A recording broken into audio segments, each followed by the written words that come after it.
So as you're going through your season, you want early, mid, and late. So your early is going to be Triumph or Terra or Hall, early Fry. Mid-season you might have Summit or Fry, and then you need a late season for Bronze. The two most popular right now are probably Granny Val and late Fry. Dean Family Acres.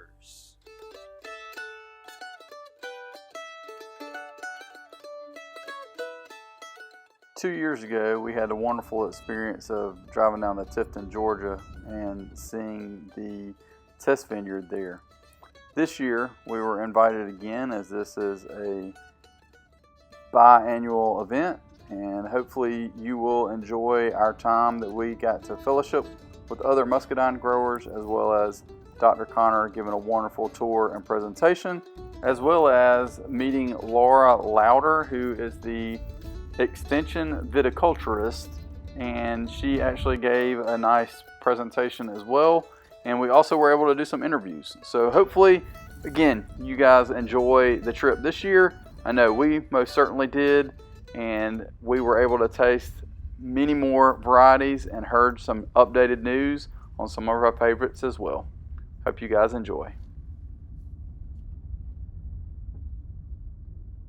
The program this year actually started at 8 a.m., which was a great blessing considering that 2 years ago it actually started at about noon and it was just too hot. So we decided to adjust. We got there a little bit early and were able to make sure and see where everything was, look over the schedule, and also get a map. This map shows all the different varieties and also gave us the opportunity to kind of go and taste before the actual tour got started. In this week's video, we'll cover just the bronze varieties, and in the coming weeks we'll expand and also have some on the purple and red varieties, as well as some of the new varieties that they are trying. Most of these are female, and they're sort of just As always, Dr. Connor was willing to discuss a variety of things. Here he's actually talking a little bit about some of the muscadines that will be coming up and they're testing to see if they're going to release. Hey everybody, this is Dr. Sarah Louder. She's relatively new viticulturist for the University of Georgia. She's based in Athens, but it's for the whole state. So she's going to be here today too. If you have viticulture questions, she's a good person to ask. And you'll probably be seeing more of her in the next couple years. Many of us had met through the Muscadine Growers group over on Facebook, and we've interacted, some of us for like years, some of us for months, but overall it was great to reconnect with folks and meet new friends. We all shared stories about the biggest muscadine as well as what our favorites were. But bottom line, we were all excited to hear and see exactly what UGA has up and coming to the muscadine growers. I want to know what those are. So you're from Georgia? I was just looking at your sign. I like your sign. Now we're going to start down in the bronze area.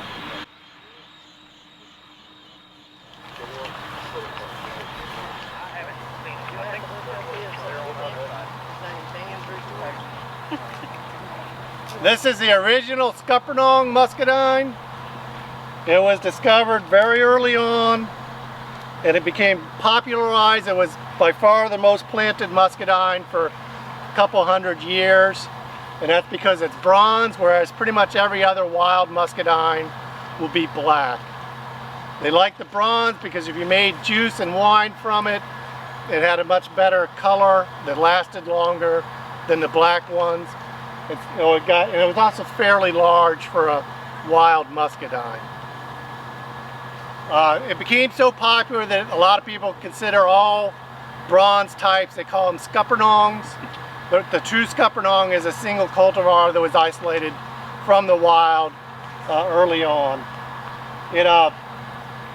For now, probably I don't see a compelling reason to grow it unless you're a very strong muscadine enthusiast that just wants the original variety. Flesh is very soft, has a wet stem scar, flavor is good, not great. Productivity, good, not great. We have much better cultivars if you're just looking for something to eat. The reason they're bronze is there's a mutation in a gene, not that makes the pigment, but that transports the pigment from the cytoplasm into the vacuole. If you don't move the colored pigment into the vacuole, then the cell breaks it down. And so these make the pigment, but then it gets broke down because it doesn't get put where it's supposed to get put. And so that's why it's bronze.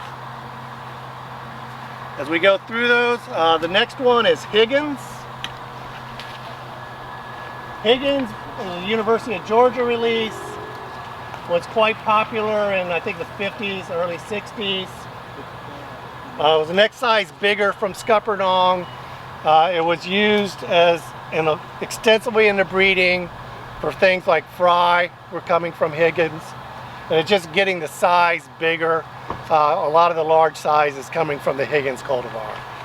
You'll still see this in some of the older vineyards now. But again, there's better varieties out there now. I don't see any reason to plant it. It's fairly disease susceptible, very soft flesh. This is fry. Don't take too much from our fry vine. There is something wrong with it. The leaves often, it looks to me like herbicide damage, but it's the only one showing that damage. I don't understand why it's constantly looking like that. Fry was released in the 60s, or maybe 1970. It was the next size larger, and it was the backbone of the fresh market Muscadine industry. When they started planting a large vineyards for fresh market, you'd usually put fry as a female cultivar, and you would put cowart, which is a purple self-fertile, as a pollinator. The fry, the growers liked it. They're still growing it today. It's still popular. Excellent flavor in fry, a nice green color. And one of the big advantages with fry is you could pick it a little bit immature, so it'd be firm, and yet you still have a pretty good flavor in it. Some of them you have to get dead ripe to have a good flavor. Fry will tolerate being picked a little early. That allows them to get a firmer berry through the marketplace. It's especially important if you're selling in like grocery stores, where if they're not familiar with muscadines and you give them a real soft berry, they may think it's overripe and reject it. And so fry allowed the growers to get around that. That's one of the reasons, and we'll show you that after we're done walking through, that we're trying to breed for firmer flesh types to get that firmness so that the grocery stores won't reject the loads for being too soft. Next door is Summit, which is used to some extent in commercial vineyards.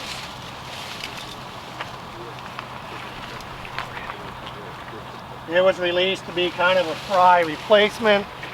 It's a little bit smaller than fry, but it's more productive than fry. It's got a bit of a pink color to it. To me, it has a very good flavor. It's been semi-successful. I think the smaller size and the pinkish color has limited its use in the commercial industry to some extent.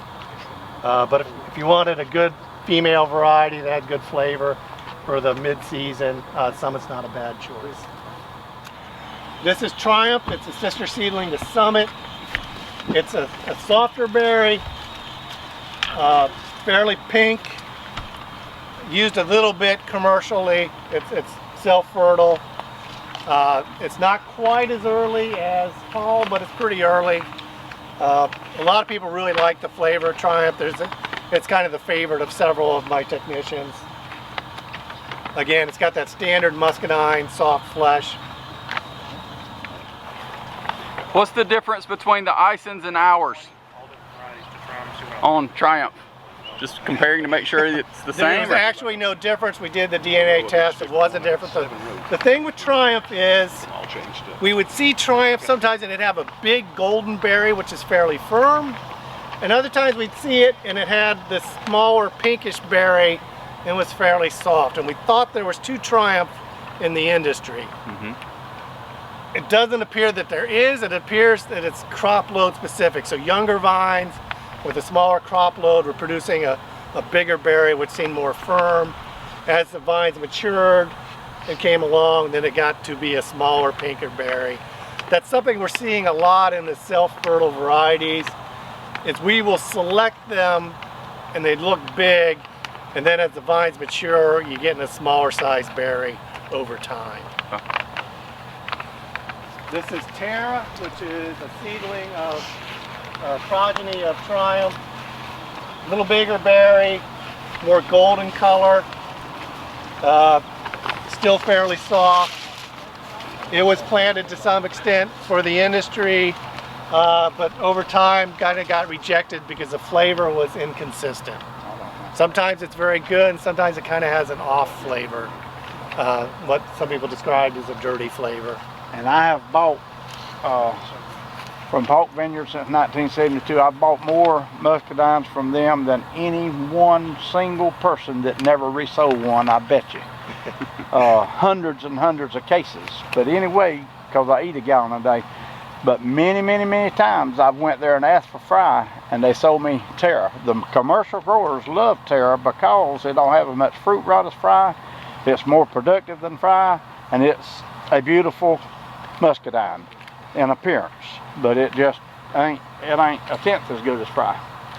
Yeah, they're perfect flowers. So they set, the growers would all like to, they started out being a mixture of female varieties and then self-fertile to pollinate the females interspersed.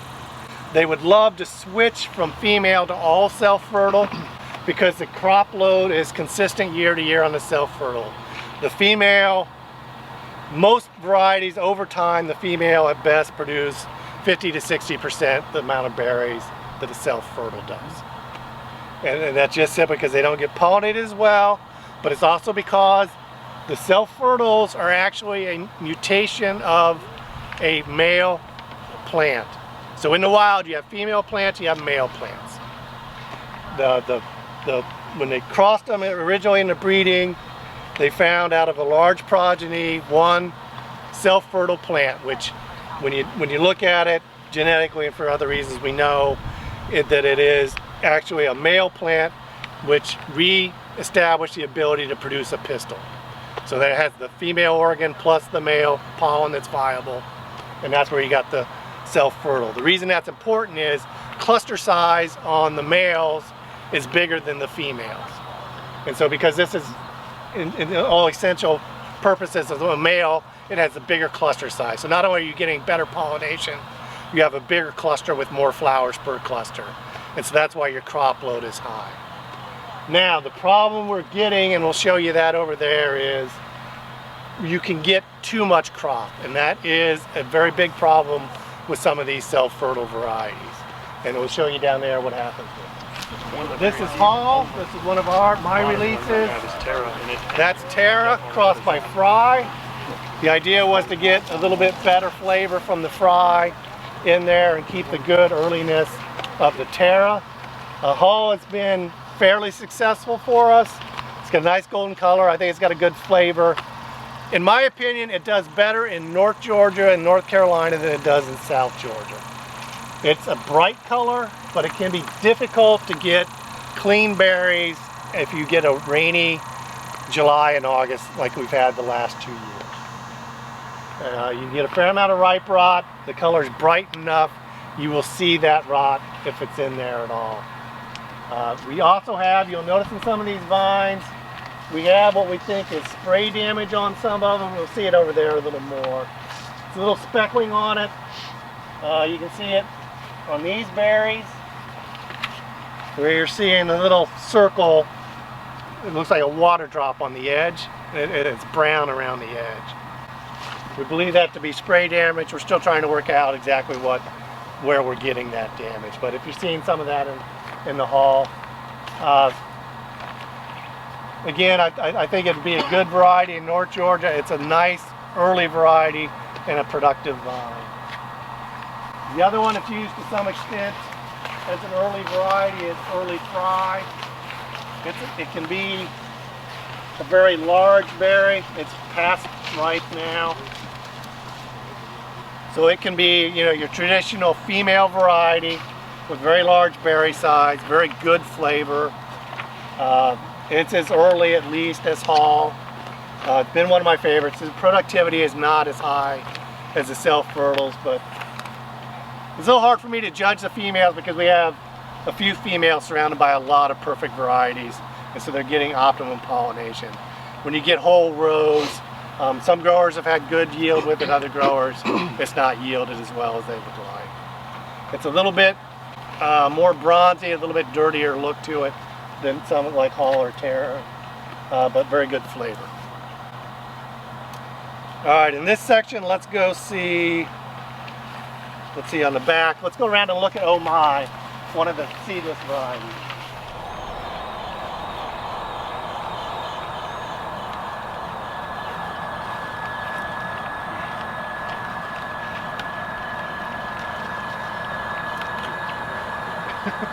This is Oh My.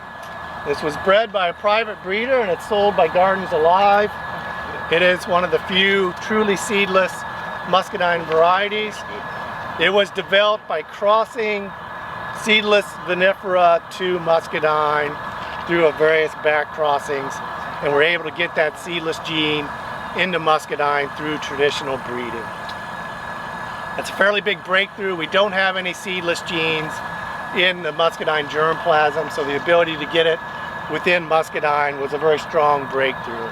I think long-term, seedlessness will be important for Muscadine in terms of getting the crop out so that it's known throughout the country instead of just the southeast.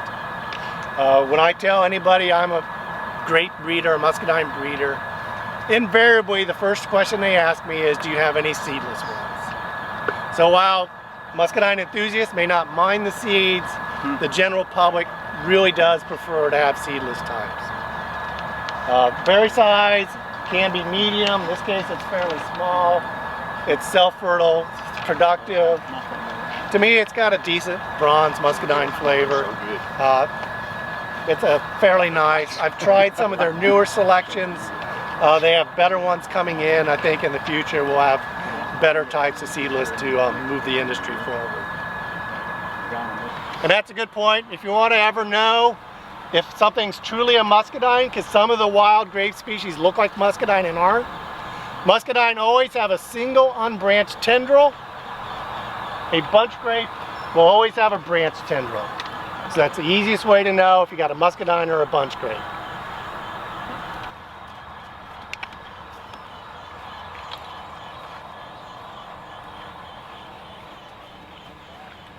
I'm gonna roll the dice and grow that Florida onyx in Arkansas. Roll the dice. I love that. You go roll the dice. He's just trying to get some UF up there for. Yeah. He's telling me how he's growing them, especially in the southern Arkansas. That's cute. They grow good. They grow good. It's probably.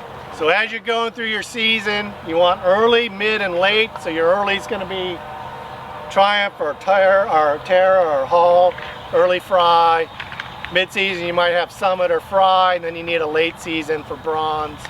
The two most popular right now are probably Granny Val and late Fry. Differences between the two, I find Granny Val to be a little bit later than late Fry. Granny Val, very strong vine, but very productive, and can still be at times overproductive. But usually it has the vigor it needs for the crop it sets. You can see the berries very firm, they're not ripe yet. In Tifton, usually Granny Val is coming off the vine in late August. Late Fry is a little bit earlier than that. Late Fry, the biggest problem I have with late Fry is I don't think it picks as well. It's a very soft fruit. It'll oftentimes tear the skin when you pick it. For personal use, that's not a big deal, but if you're trying to sell and put it in clamshells and you get it starts tearing and leaking, that can be a real problem. I like the flavor of late Fry better than I like the flavor of Granny Val. Granny Val to me, sometimes it sets a little too much crop. It's not quite got the bricks I would like it to have, and it can be a little bit watery or sour. Late Fry has a little more traditional Muscadine flavor. But either one can be used for your late season bronze type.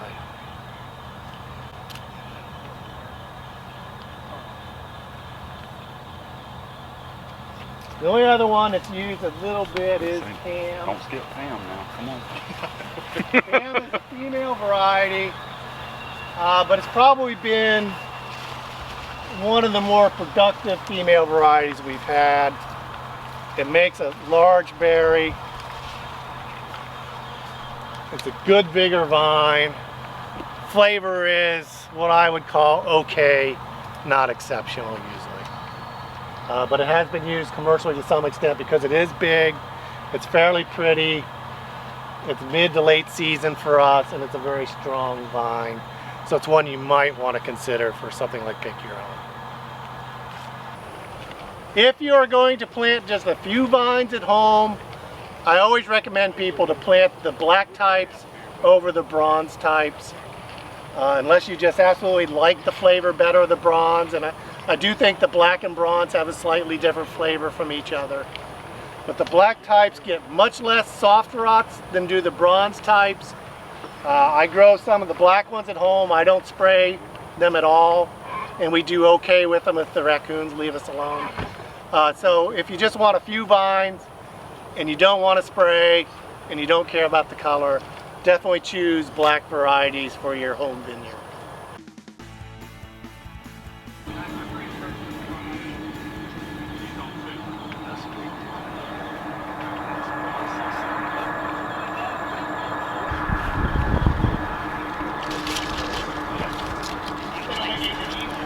All that crazy orange fish in the belly gets somebody won't be there.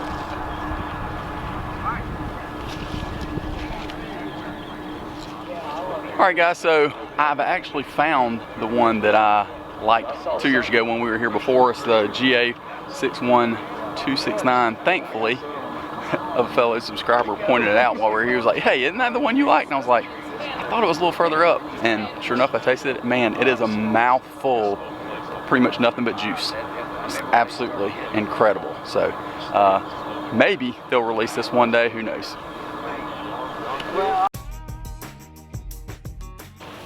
This is the one which is still being evaluated for release, 61269. We'll make a decision on that probably after this year. This is its 7th year in here.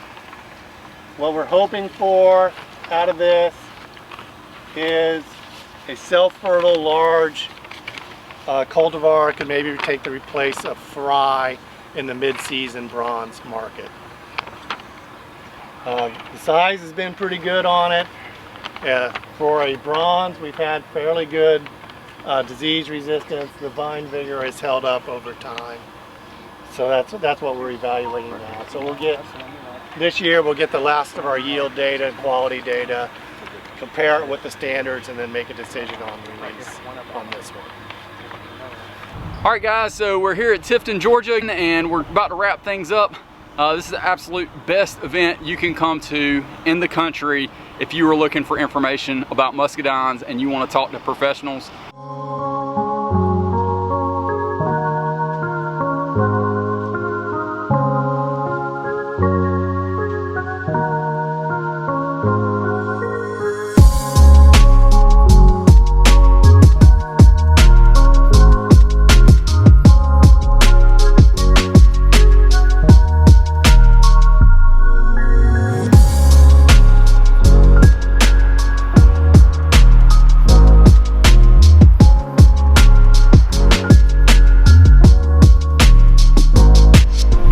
There's going to be a playlist over here from muscadines in general, and there's going to be a playlist over here from this Tifton meetup. I really appreciate each and every one of y'all watching, and hopefully you've enjoyed this video.